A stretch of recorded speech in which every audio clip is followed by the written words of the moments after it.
इस क्वेश्चन के अंदर आपको एक पाई डायग्राम दिख रही है, दिस इज पाई डायग्राम, और पाई डायग्राम के अंदर आता बेटा थीटा बराबर, थीटा मतलब सेंट्रल एंगल, कौन सा एंगल रहता है। चलो आ जाओ, देखो पहला मालूम करना है शेयर इन्वेस्टमेंट डिवाइड 2000, मतलब ये डिपार्टमेंट बराबर, इसके अंदर सबसे पहले थीटा की वैल्यू कितनी है 60, तो थीटा का सेंट्रल एंगल का फार्मूला क्या रहता है, theta is equal to x upon x नहीं लेंगे, share investment in share, investment in share, और अपॉन के अंदर आता टोटल, अपॉन के अंदर क्या रहता है टोटल, और मल्टीप्लाई टोटल इन्वेस्टमेंट 360 और मल्टीप्लाई करते हैं हम हमेशा 360 से।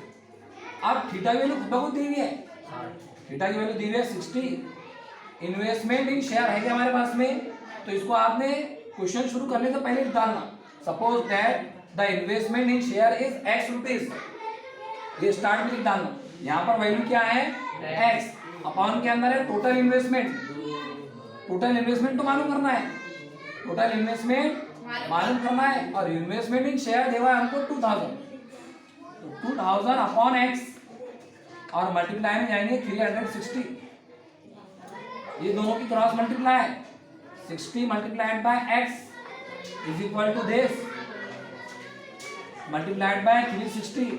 अगर आपको x की वैल्यू मालूम करना है, ये मल्टीप्लाई के 60 आ जाएंगे इसके अपॉन में बराबर, ये आपने सपोज कर लेना, suppose that the total investment is x rupees, ये तो आपके लिए बाय हाथ तक है कि नहीं, बाय हाथ तक है, और x इज इक्वल टू 2000 को अगर 6 से मल्टीप्लाई करें तो बेटा वैल्यू कितनी आ जाती है, ये 12,000 रुपए जो भाई वैल्यू, तो ये 12,000 सबके लिए है, मतलब जब जब आप सेंट्रल एंगल निकालेंगे एवरीवन का, तो उसके अंदर आपको टोटल इन्वेस्टमेंट 12,000 ही रखनी है, आया समझ में। अब दूसरा निकालना है कि बैंक के अंदर कितने रुपए डिपॉजिट करें, ये दूसरा, तो बैंक के अंदर कितने रुपए डिपॉजिट करें उसके लिए भी लगाना पड़ेगा थीटा, लगाना पड़ेगा, ऊपर क्या आएगा इन्वेस्टमेंट इन बैंक, इन्वेस्टमेंट इन बैंक, और अपॉन के अंदर आती है टोटल, अपॉन के अंदर क्या आता टोटल इन्वेस्टमेंट बराबर है कि नहीं है, और मल्टीप्लाई करते हैं हमेशा किससे, बोलो बैंक के अंदर एंगल कितने का बन रहा 90 का बराबर, 90 इज इक्वल टू 90 है, इन्वेस्टमेंट इन बैंक निकालना है, बैंक के अंदर कितने डिपॉजिट, तो उसको सपोज कर लेंगे हम x, suppose that x rupees is deposited in bank, upon के अंदर टोटल इन्वेस्टमेंट अभी निकाले, और मल्टीप्लाई करना है इसको बराबर, x के मल्टीप्लाई में जो वैल्यू है वो आएंगे अपॉन के अंदर, यस सर, अपॉन के अंदर चल जाएंगे फिर, और मल्टीप्लाई किस किस की हो जाएंगी, बोलो नहीं इसको काट काटो, इसको काटो, 9 1 9 और 9 4 जा 1 2 0 0 0 के अपॉन में 4 1 जा 4 और 4 3 जा, मतलब 3,000 रुपए बैंक के अंदर डिपॉजिट हुए थे, यस और नो।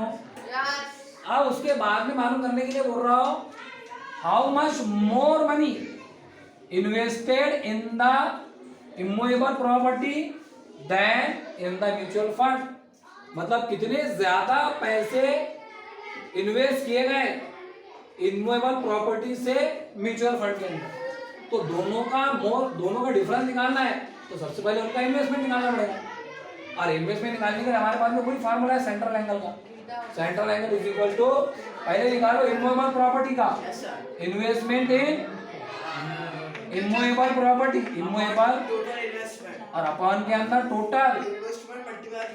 टोटल एनवी, और इसको मल्टीप्लाई करेंगे हमेशा 360, इमूवेबल प्रॉपर्टी का एंगल कितने का बन रहा, सबसे बड़ा एंगल है कितने का बन रहा, और ये सपोज कर लेंगे हम, इसको सपोज कर लेंगे x, टोटल तो है हमारे पास में 12,000 मल्टीप्लाइड बाय 360 बराबर, ये देखो 1 2 0 की और 1 2 0 0 की मल्टीप्लाई होगी, और अपॉन में आ जाएंगे 360, यहाँ पर 0 0 कट, 12 अंदर 12 12 3 जा, मतलब 12,000 के अपॉन में कितने हैं? आंसर कितना आ जाएगा? 4,000। इमूवेबल प्रॉपर्टी के अंदर इन्वेस्टमेंट कितने का था? 4,000। अब निकालेंगे म्यूचुअल फंड का सेंट्रल एंगल। तो म्यूचुअल फंड का सेंट्रल एंगल निकालने के लिए उसका फार्मूला सिर्फ यहाँ पर क्या आ जाएगा? Investment in mutual fund. M fund बोलेंगे इसको हम शॉर्ट के अंदर।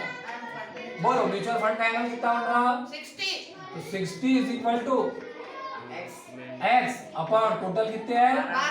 12,000 और मल्टीप्लाई किससे होती बेटा? 360 बराबर जी सर। एक्स निकालना है अफीफा। 60 मल्टीप्लाई बाय 360 के अपॉन में आनी और मल्टीप्लाई किसकी होगी?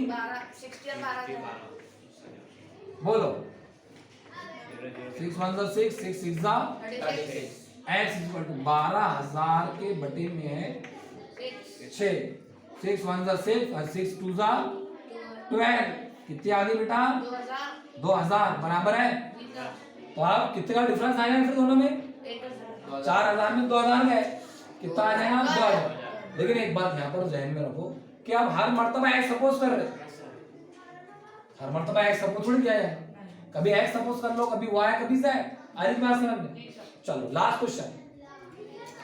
क्वेश्चन के अंदर क्या बोल रहा है निकालने के लिए? वो देखो how much money, how much amount in invested in the post बराबर पोस्ट के लिए निकाल रहे बराबर। तो इन्वेस्टमेंट इन पोस्ट अपॉन के अंदर टोटल इन्वेस्टमेंट और मल्टीप्लाई करेंगे इसको। 360 बोलो पोस्ट के अंदर आएगा कितना बन रहा? 30 तो 30 इज इक्वल टू इसको ले लेंगे अपन z सपोज करके। टोटल इन्वेस्टमेंट कितनी है? 12,000 मल्टीप्लाई किससे कर रहे हैं? 360 से 360 से। ये दोनों की होगी मल्टीप्लाई और अपॉन के अंदर चल जाएंगे बता 360। वैल्यू किसकी आ रही? z 0 0 3 1 3 देखो 3 1 3 और 3 2 का 12,000 के बटे में 12 है मतलब 1,000 मतलब कितना आएगा? 1,000 आएगा ना। 10,000 मतलब पोस्ट के अंदर इन्वेस्टमेंट होगा 1,000 का क्योंकि उसका एंगल सबसे छोटा है। जिसका सेंटर एंगल सबसे छोटा उसका इन्वेस्टमेंट भी सबसे कम और जिसका सेंटर एंगल सबसे बड़ा उसका इन्वेस्टमेंट भी सबसे ज्यादा। चलो